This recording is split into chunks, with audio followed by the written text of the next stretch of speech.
بسم اللہ الرحمن الرحیم. دیکھیے اولاد کی جو تربیت کی جو بات ہے، لڑکا ہو یا لڑکی، دونوں کی تربیت شروع ہوتی ہے ان کے اپنے بچپن سے. بچوں کے اپنے بچپن سے تربیت شروع ہوتی ہے، اور بچے جیسے اپنے بچپنے میں رہیں گے، جیسے جوانی میں رہیں گے، ویسے ان کی اولادیں ان کو ملے گی.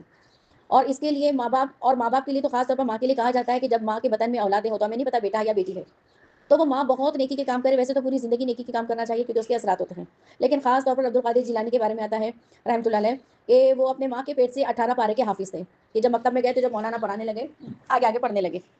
تو دیکھو یہ ماں کے بہت اثرات ہوتے ہیں. ماں جب پریگنٹ ہوتی ہے تو اس کے بہت اثرات بچوں پہ مرتب ہوتے ہیں. اور رہا سوال تربیت کا، تو تربیت تو بچوں کو قدم قدم پر دینی ہوتی ہے، لیکن تربیت ایک عمل ہے. لیکن اصل واقعہ تو یہ ہے کہ ماں اپنا تعلق اپنے اللہ سبحانہ و تعالیٰ سے بہت مضبوط رکھے، کیونکہ والدین کی نیکیوں کے اثرات بچوں پر آتے ہیں، والدین کے گناہوں کے اثرات بھی بچوں پر آتے ہیں.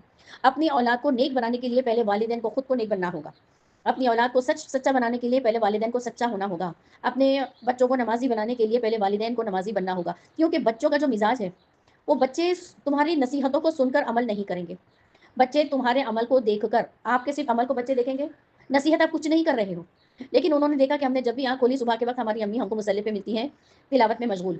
جب امی کا فارغ وقت ہوتا ہے صبح میں یا شام میں، امی کے ہاتھ میں تسبیح ملتی ہے، دعائیں پڑتی ہیں، تو بچہ دیکھ رہا ہے، بچہ آبزرو کر رہا ہے.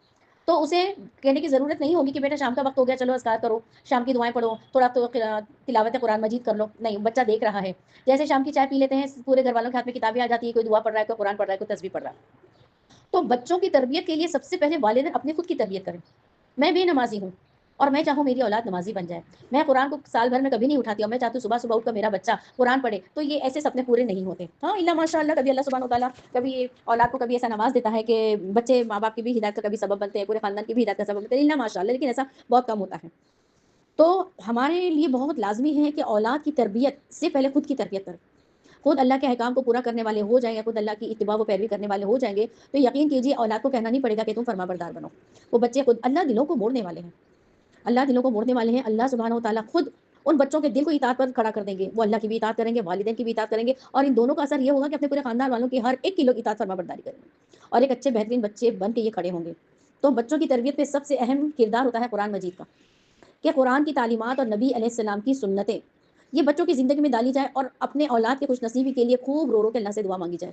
اپنے اولاد کی اطاعت کے لیے، فرما برداری کے لیے خوب اللہ سے دعا مانگی جائے، اللہ میرا بچہ آپ کی جیسا آپ چاہتے ہیں ویسے آپ کو راضی کرنے والی زندگی پر عمل کرنے والا بنے، ایسا بنے کہ آپ راضی ہو جائیں، اور والدین کی اطاعت کرنے والا بن جائے، اللہ کی اطاعت کرنے والا، والدین کی اطاعت کرنے والا بن جائے. یہ بہت مانگنا ہے، اس کے لیے صدقہ بھی کرنا ہے، دعا مانگنا ہے. عمرہ پہ جو لوگ جاتے ہیں ان سے دعاؤں کی درخواست کرانا ہے، کیونکہ کسی کو دعا کے لیے کہنا بھی سنت ہے، اور کسی کے لیے غائبانہ دعا مانگنا یہ بہت اچھا عمل ہے. تو بچوں کی تربیت بہت اہم مرحلہ ہے. اور کب تک کرنا تربیت؟ جب تک ہم حیات ہے، جب تک بچوں کی تربیت چلے گی. لیکن جب بچے بڑے ہو جاتے ہیں تب تربیت کا انداز